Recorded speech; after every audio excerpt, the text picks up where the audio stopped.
សូមអត់សេរសាចិត្តប្រាថ្នាបង្គំត្បាញព្រះពុទ្ធសានដោយជាទីបិសាបកា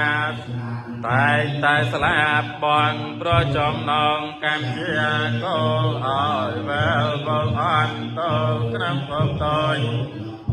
ធំហែតែមិនដឹងធัวជាសាល្អសាសខំព្រះពុនបានសេពសំនាមាសិកានៅធម៌ប្របីเป็นវិសោសិននៅឯណាការបាននៅអវិជ្ជាហើយព្រះសង្ឃអង្គសាវេកតមនោសារៈនេនរណាំវាសោកោវិញ្ញវញ្ញបរតវេនតੰបតាជាឲ្យបានតតវិញ្ញាតយោ